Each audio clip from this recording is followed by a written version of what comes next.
Welcome to No Rares Required, episode 44, my overview for Wilds of Eldraine, the new Magic the Gathering set that is coming to Arena on September 5th. In this quick guide, I will cover the set's mechanics, the theme of each color pair or archetype, and a few of my top commons and uncommons for each color. I'll be back on September 12th to do a deeper dive each week into a specific archetype after I've had some practice with the set. The first new mechanic are called rolls. Some cards, like Spellbook Vendor, for example, generate one of 6 aura tokens called rolls. Technically there are 7, but one of them is for Commander, and we all know Limited is the superior format, so we'll pretend the 7th doesn't exist. Rolls are colorless enchantment tokens that enchant creatures, and they replace one another. If a permanent has more than one roll attached to it, the one that was played most recently goes on the creature, while the other is put into the graveyard. Of note, the rolls must be controlled by the same player to replace one another. So a single creature can have multiple rolls if each one is controlled by a different player. Also, they do not exist in the graveyard, since they are a token, but they do enter the graveyard, which is important for triggering some of the effects in the set. Royal gives your creatures +1/+1 and ward 1. Young Hero doesn't immediately buff stats, but gives your creature a +1/+1 counter each time it attacks if its toughness is 3 or less. So you can make a 3/1 into a 6/4 before it stops working. But it doesn't work particularly well on defense. It's a pretty cool mechanic, and I'm excited to see how it plays out. Monster gives +1/+1 and trample, so it should be good for pushing damage, and Sorcerer gives +1/+1 and triggers a Scry 1 every time the creature attacks. Wicked gives +1/+1, and whenever the aura is put into a graveyard, each opponent loses 1 life. And Cursed makes the enchanted creature a 1/1.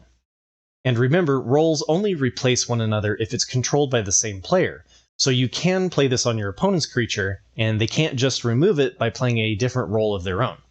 There are also some creatures that have great stats, but enter with a cursed role, which you'll want to remove as quickly as you can. You can accomplish this by either playing a different role, or by doing the second mechanic of the set, Bargain. Bargain lets you sacrifice an artifact, enchantment, or token as you cast the spell to receive a more powerful effect. For example, Torch the Tower deals 2 damage to target creature or planeswalker, or deals 3 damage and triggers a scry if you paid the price to bargain. It's considered an additional cost to cast the spell, so you'll have to sacrifice before you find out whether or not your opponent has a counterspell. And if you manage to copy it after paying the bargain, the copied spell is also bargained. But if a card or token enters as a copy of a permanent that's already on the battlefield, the new permanent isn't bargained, even if the original was, because Magic likes to complicate things. The third and final mechanic is Celebration. It's an ability that rewards you for having 2 or more non-land permanents enter the battlefield under your control in a single turn. Be sure to check when the celebration triggers, though, as they don't all trigger at the same time. Raging Battlemouse, for example, triggers at the beginning of combat, so you'll have to trigger Celebration before declaring attackers. A nice little synergy is those rolls that I mentioned earlier are non-land permanents, so there are plenty of cards that will trigger Celebration in a single card.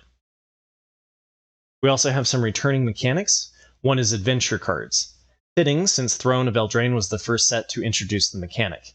They are permanents, but they have an alternative adventure that you can cast, and if you do, then you can cast it as a permanent later. I think they've backed up a little bit on the power level of these cards, since they were quite good in Throne of Eldraine, essentially giving you 2 cards in 1, which is great if you are going for value. In Wilds of Eldraine, at least at the common level, they tend to average about 1 more mana than what you would normally pay for either side. I'm guessing most of them will be playable, but time will tell. Also of note is to be careful to not get countered, since if the adventure doesn't resolve, you can't play the permanent side later. Same goes for targeting a creature that gets removed in response. Be careful adventuring into open mana.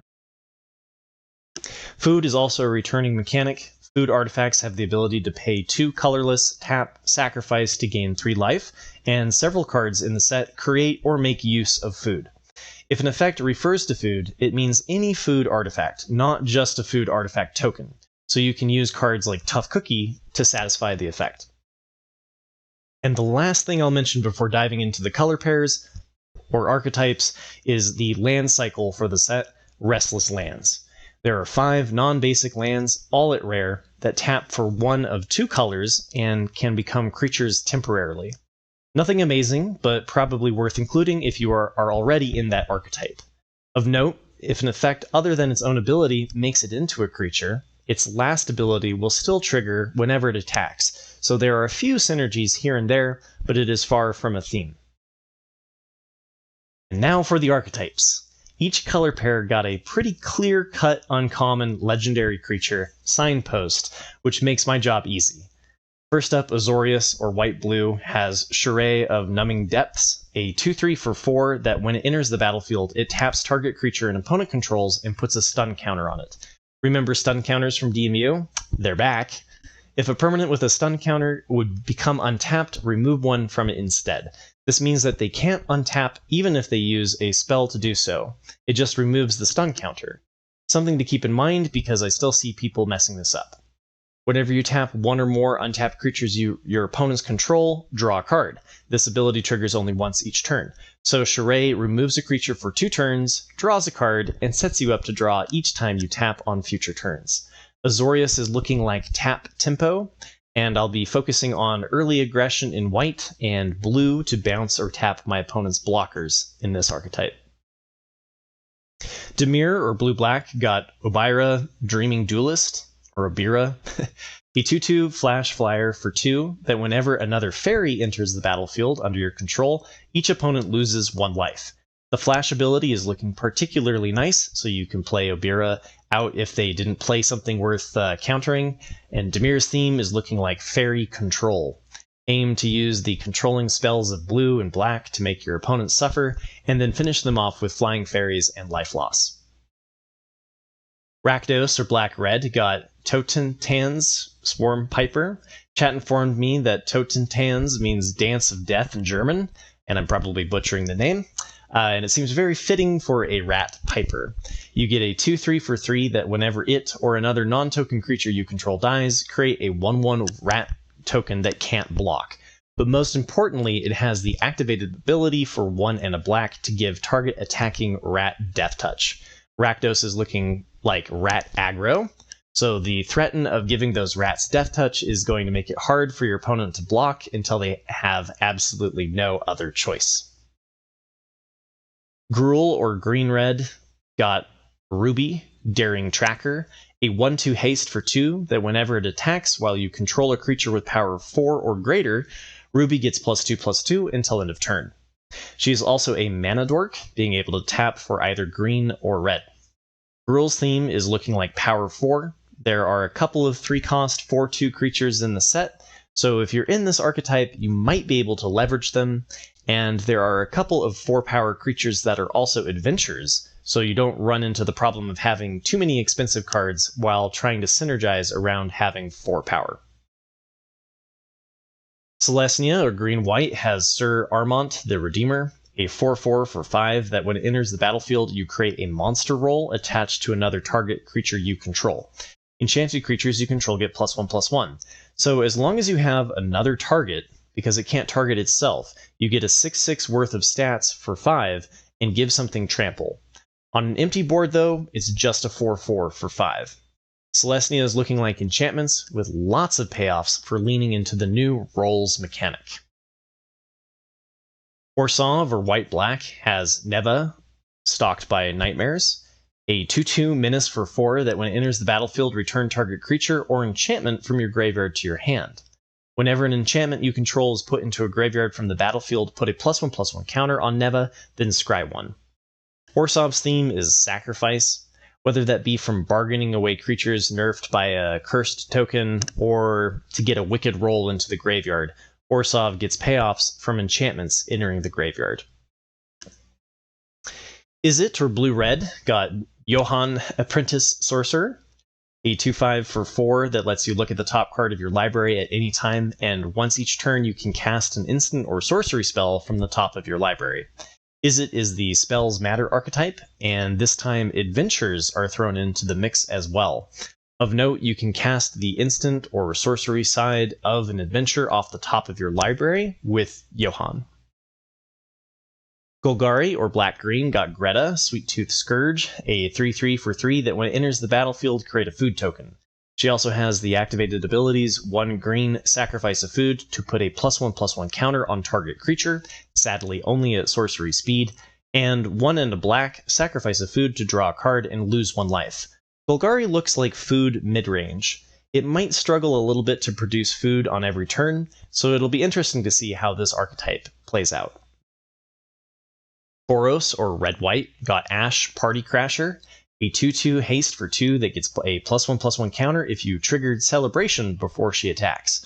Boros is looking like Celebration aggro. There are plenty of cheap, powerful creatures in both red and white, but be on the lookout for cards that can single-handedly trigger Celebration all on their own. They will have additional power in this archetype.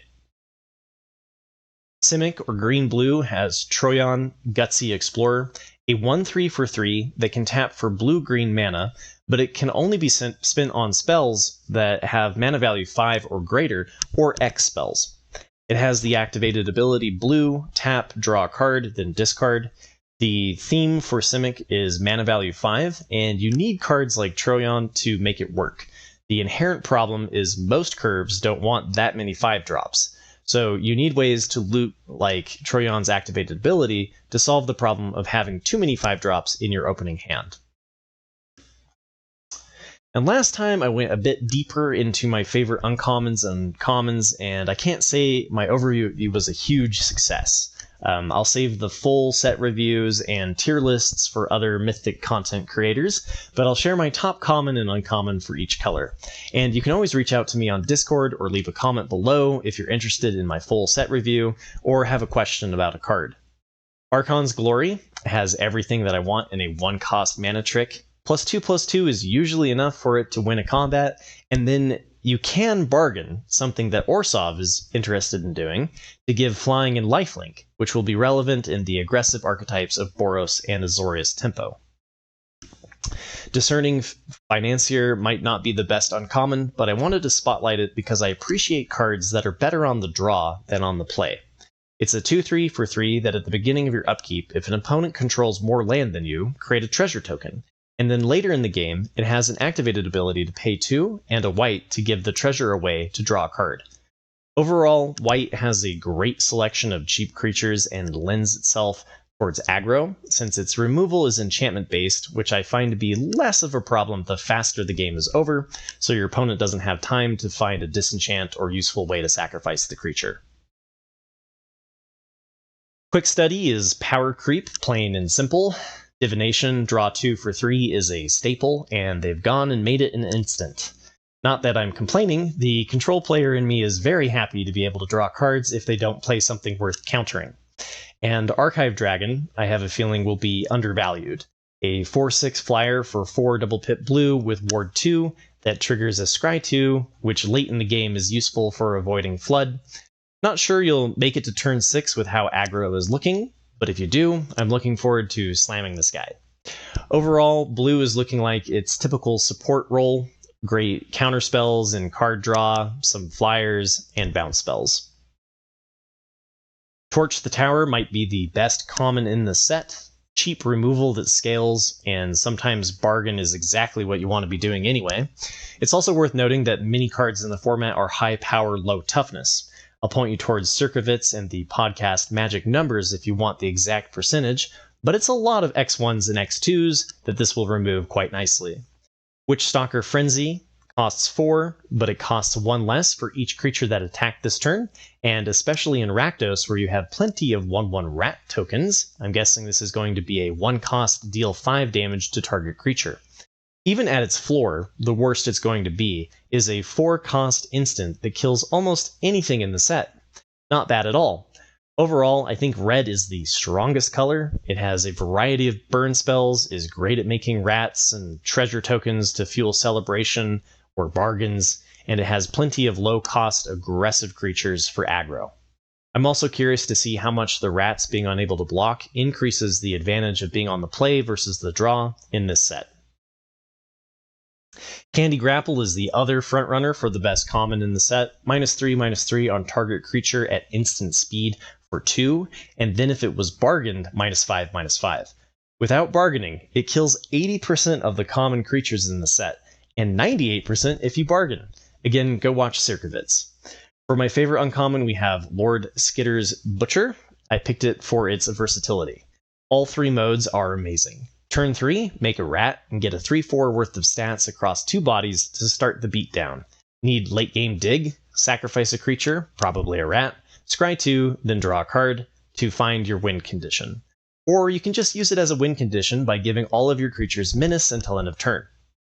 Overall, I think black looks like the second best color. It has the best removal options in the set, but its creatures look a little lackluster. Rats not being able to block is going to suck when you aren't the beatdown. And then we have Hamlet Glutton is a great reason to be running rolls or food or rats. A 6/6 Trampler for 7, but you can bargain it so that it costs 2 less. When it enters the battlefield, you gain 3 life. The 6 toughness dodges most of the removal in the set, and some of us still have trauma from Ravenous Lindworm back in Kaldheim. And that didn't even have trample. Agatha's Champion is a 4/4 trample for 5 that can bargain to fight target creature you don't control. This card gives me hope for the 5 mana value archetype of Simic, since you'll be reliant on green removal or blue counterspells for your interaction, and is going to put up this card as well is going to put some serious pressure in Gruul. In summary, my color ranking is red, black, blue, white, then green. Red looks like the deepest color at common and uncommon. Black has more of its power at uncommon than red, but it is a close contender for first place since it has excellent removal. Blue wins out just slightly over white because it has more commons than I'm interested in playing and decent counterspells. White is almost tied for third, and the deciding factor was more of its power lies in the uncommons, and I'm hesitant to run enchantment-based removal with several disenchants in the set. And last is green. Someone's got to be last, and for me it was that almost all of the cards that I like are at uncommon. But you never know how it'll play out, and I'm excited to take a whack at this next Tuesday.